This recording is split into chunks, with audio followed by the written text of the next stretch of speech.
Hi, Sean. Thank you for joining me today to answer some questions about your campaign and questions that people in the community have been asking. So thanks for doing this. Thank you for having me. So let's get started. The hardest question, if you could describe yourself in 30 seconds, what would you say? Oh, that is the hard question, to get my life story down to 30 seconds. Most importantly, I'm a father. I have a set of twins, so two girls that are part of the Springfield story now.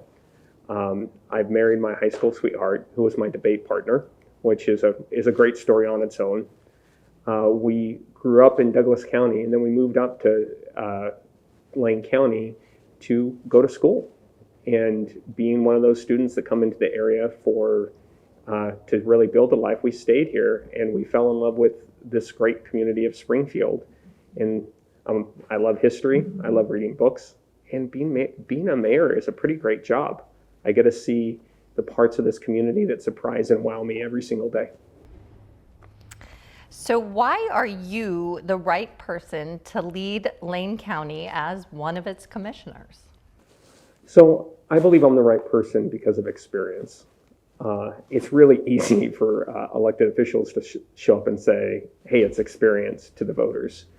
But the county is a very complicated government, and more it relies on their relationships with other entities, including all the local cities and all the local providers, as well as the state and federal government. I'm a known quantity in this region, is a representative for Springfield and the east part of the county, and I think I could bring that understanding of what our regional issues are, as well as having preset relationships with all the players to be an advocate for where we need to go as a community and how we need to deal with the big challenges that we face. For those that don't know, how long have you been mayor, and that's kind of pushing you to move to this next step? I became mayor in the early part of 2021. I was on city council since 2011, so it's been a minute. Okay. David Lovell is your opponent. Why should voters choose you over him? Commissioner Lovell and I are very different people, and voters should choose me because of what I really bring to the table. And I'm offering voters a different way to approach local politics. I'm a collaborator by nature. I work well with others, and I think that when we live in such a divided time where it's so easy to be loud, I believe local government is best when it just operates out of the limelight, and you in your household and your businesses can just depend on it working every single day without creating, essentially stress in your life. So I'm asking voters to choose me because I believe that the county can work better, it can support its communities better, and it can be a better partner to cities across Lane County. But what makes you guys so different?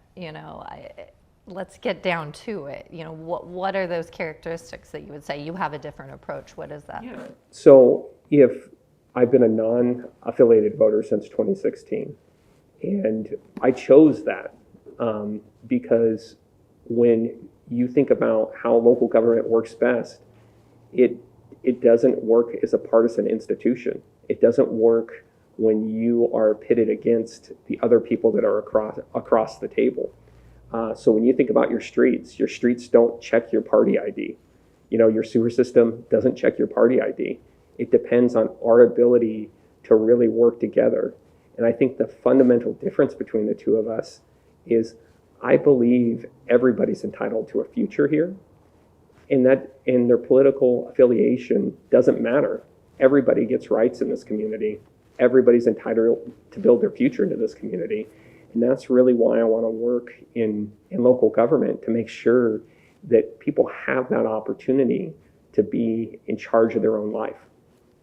So, well, there's been a lot of attention on the commission. There's been investigations, and Commissioner Lovell has been involved in those.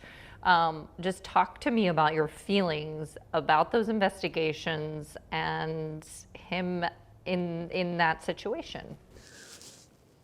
I think my feelings are it makes me sad. As an elected official, the public deserves everything from us. All our effort, all our energy to make sure that government works fundamentally in the public's interest. And by the public's interest, I mean all of the public's interest. And watching what has happened at the county commission the last probably 18 months it's just a shame, because it doesn't have to come to this. When you're on a board, and this is where my experience matters a lot, your biggest asset is your time, because you only meet for so many hours a year. And when you deal with this type of disruption, you consume all the time that you could be using to work on issues that impact people's lives, like public safety and infrastructure and economic development. So you think those investigations, those situations are taking away from the things that could be happening for people in the community? Is that what you're saying? Yeah, I don't think, I know that. I know that because we went through this to a lesser degree in 2021 as a city council, but we chose to work our way away from it. When I became mayor, we had just come off from losing our mayor, going through all of the bad things that were 2020, and in the Holiday Farm fire. Like, I've experienced what it's like when everything slows down because you don't have a good relationship with your peers, and how that takes away your personal fighting, takes away from the ability to do any additional work that is meaningful to the public, and you have to work through that before you can get back to, frankly, doing your job. Some of his supporters are saying that he is standing up and speaking his mind. What do you think about that message and its connection with people? There has also been religion brought into this as well. I think the last couple of years have taught me as mayor that how you approach big problems is you give the public all the facts and you let them ask any questions that they have and make up their own mind. We don't have the full report. We have a summary of the report. I would encourage the public to read the summary of the report. What they'll find is the issue is not his religious beliefs. It's what he did when somebody complained and when an employee brought up an issue. And I've worked in big organizations in the public sector and as well as in private organizations. And the one thing that is told to you over and over again is the importance of protecting employee rights and whistleblower protections, because that protects everybody. In the public, if you retaliated against employees that said anything, right, that makes it harder to hear the truths that you need to understand as a leader in the organization. How do you handle disagreements, right now as mayor and, all over? How do you handle disagreements? It depends on what type of disagreement that we're having. Politics and being an elected official is oftentimes about judgment, and you can see, and campaigns are really about job interviews, right? So you can look at people's records and decide what to do. Sometimes the right answer with disagreements is just to note the disagreement and move forward. An example of that is if we're doing something that is required under state and federal law, right? We may not actually have the ability to respond to that because there is a law that's telling us what we have to do. Then you want people to feel heard, right? You want to explain what's going on because government can be scary and hard to follow. The other option is when you think about big projects or big community conversations, slowing down sometimes does help. Spending more time and letting people take you to the issue and really show you what the issue that they're concerned about is until you understand it, and leading through listening is a really good skill to build progress towards hitting what your actual goals are. So I think that with elected officials, it's really about deciding which one of those skills you're going to use and in which situation. But the public deserves to be heard, right? When they have questions, and they deserve to have their questions answered. Economy is tough right now, and families are struggling. We see gas prices going up. We see a lot of things. How will you work for the people in this community? I mean, the economy is a much larger issue, but what can you do here for people when it comes to the economy? The economy is really hard.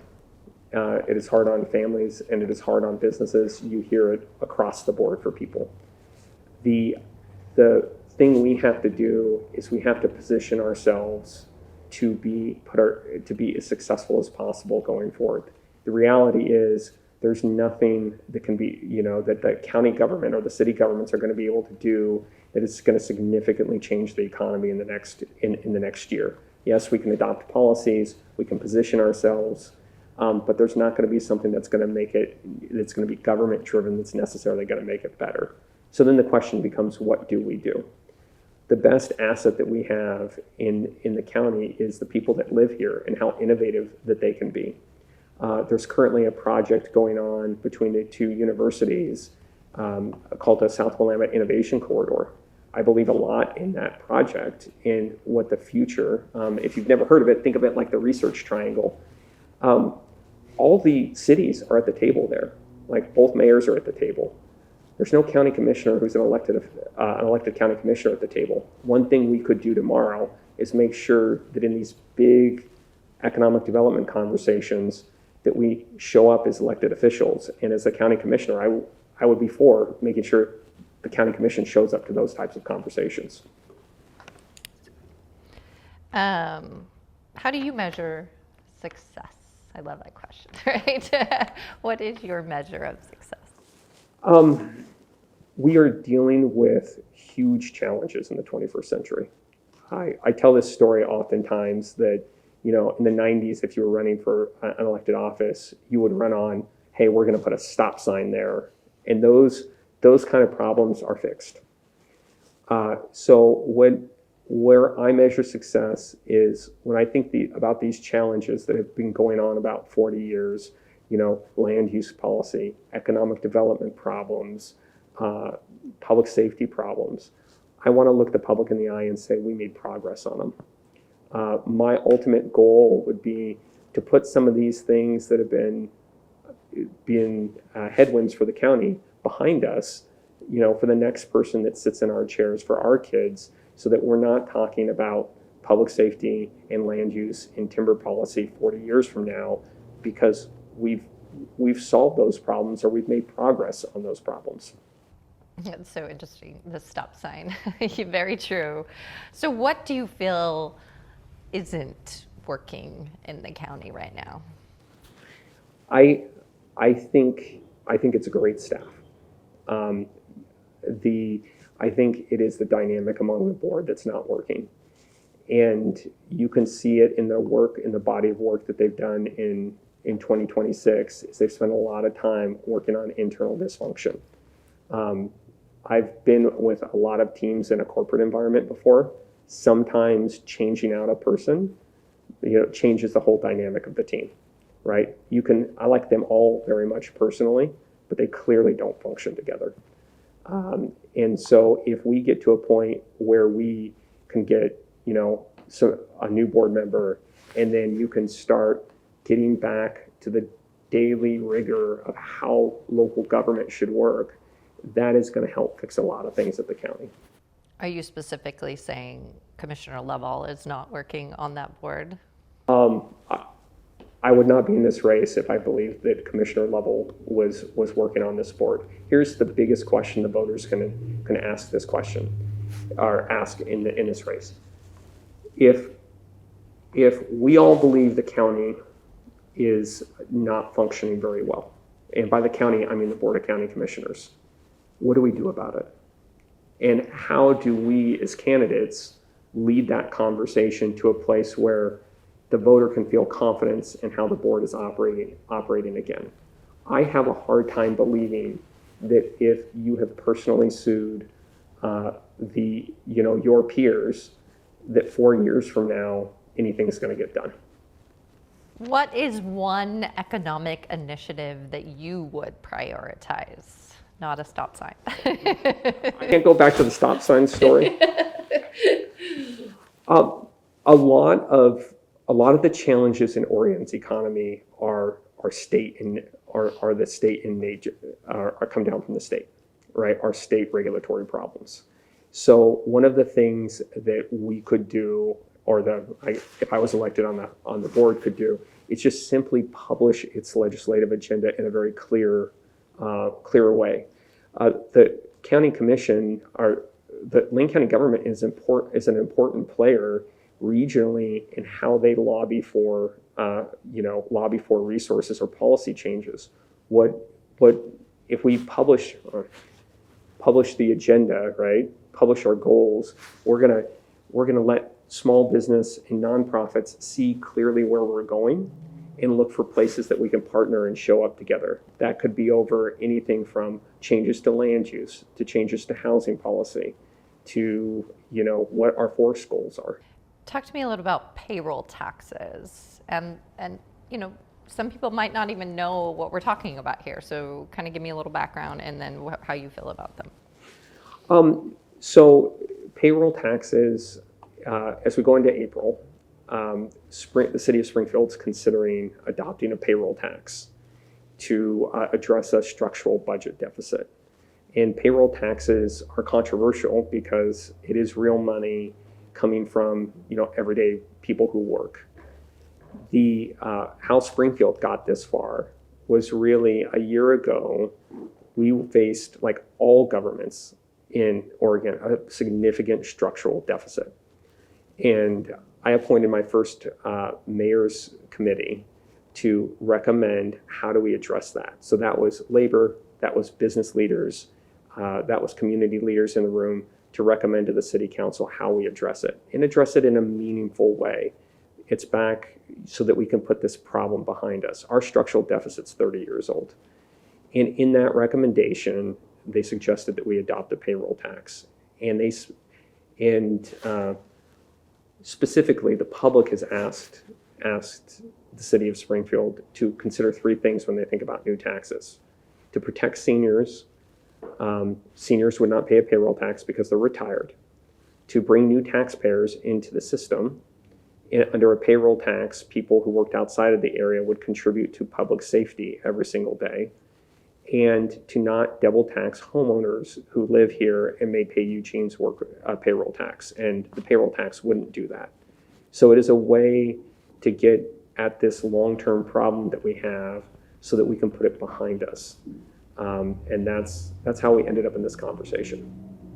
Let's talk about Clean Lane. It was introduced as a major project, but where do you think it went wrong? Clean Lane is the project that is about investing in the waste system to sort out recyclables from the waste stream and improve the length of the landfill. And it is conceptually a good project, but the project went wrong right out of the gate. It's too big and it's too complicated. And when you do big and complicated things as an elected official, you need to be out in front of your constituents talking about what the pros and cons are of that. In reality, this thing's going to cost money that is going to come off of everybody's garbage bill, which could be the right thing to do, but we need to really explain it to the average homeowner and the average worker in Springfield. What I would do for that right now is I would take all the information that they have in the executive committee and make it public. 3/4 of the information about this project is sealed right now. And then they need to start by talking about the basics of the project again with the public.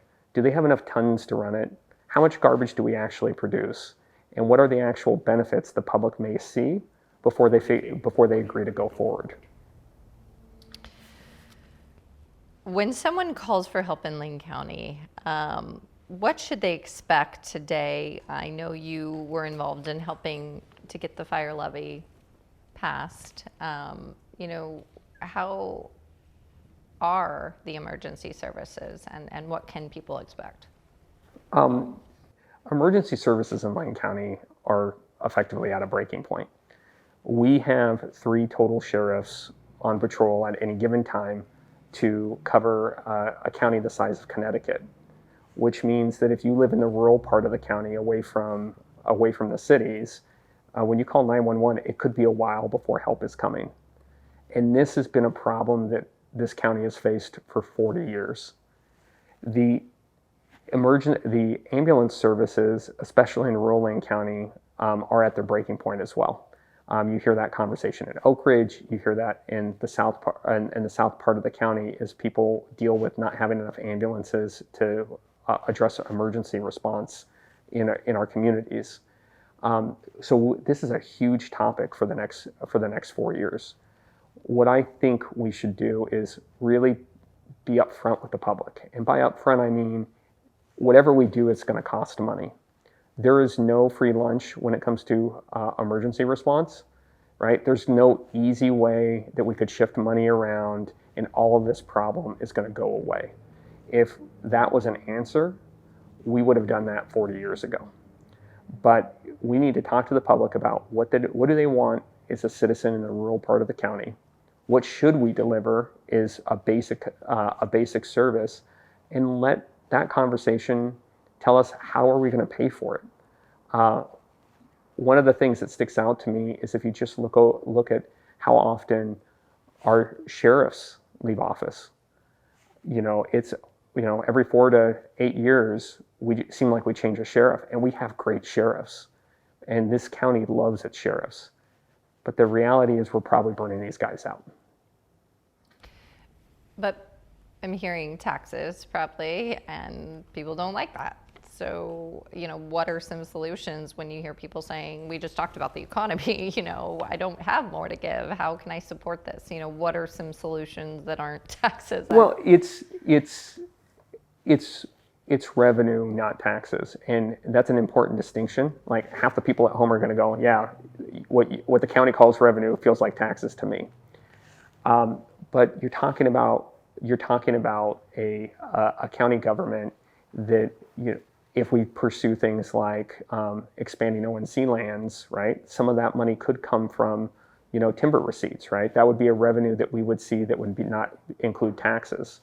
If we think about ambulances and how Medicaid reimburses ambulance services, that is something that happens at the federal level. That is a lobbying effort.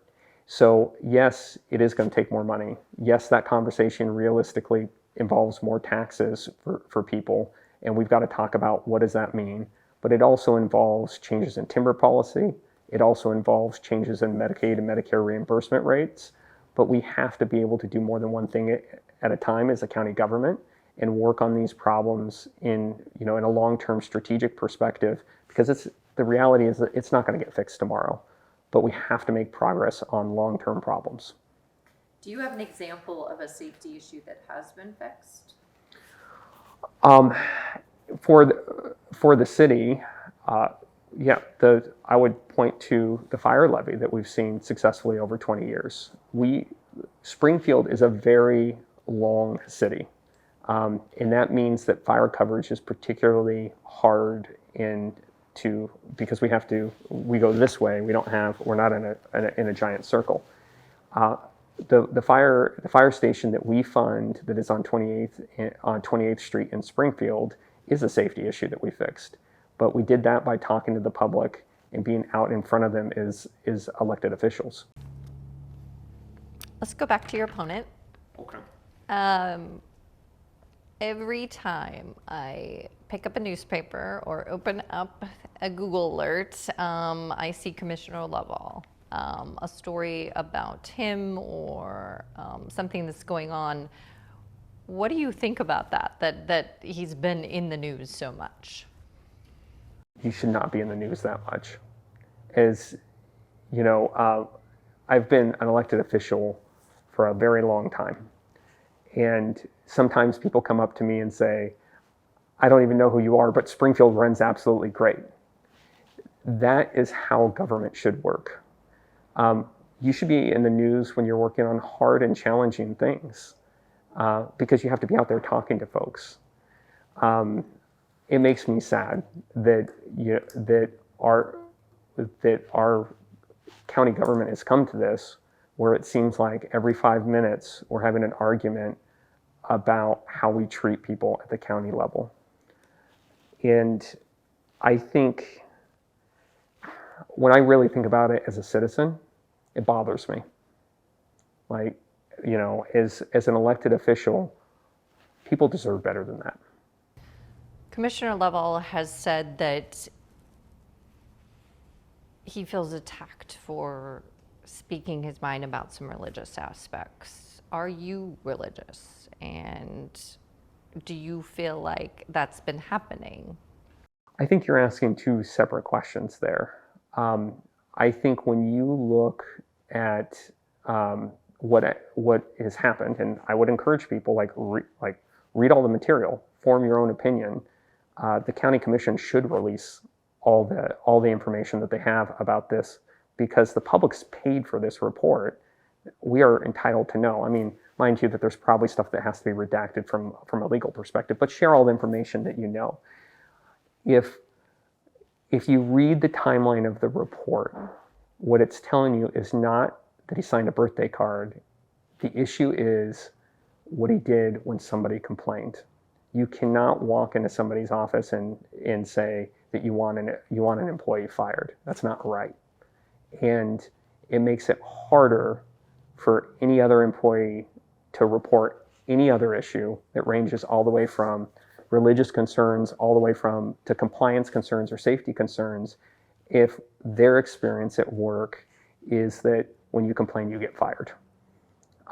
So I think they're two separate issues.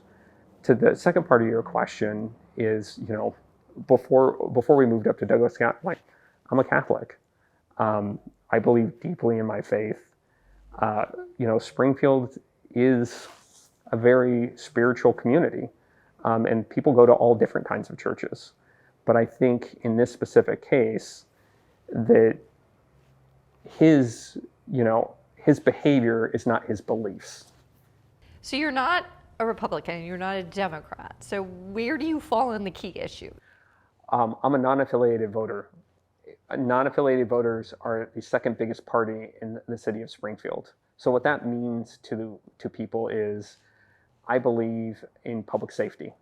I believe your family should feel safe, in your neighborhood every single day. We should be thrifty with the taxpayer's dollar. That we need to grow the economy so that you feel like you're taking more dollars home in your paycheck and you feel like you have a bright future here. It's the practicality that keeps the government running and a community functioning every single day that I believe in. That means I'm a centrist.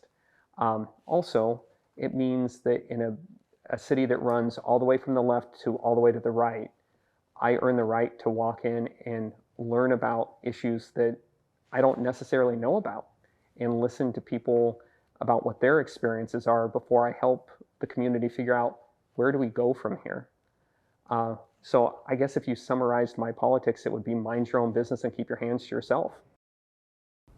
Thank you for taking the time to answer these questions. I assume that if people want to reach out and ask you questions, they can get in touch with you. How would they do that?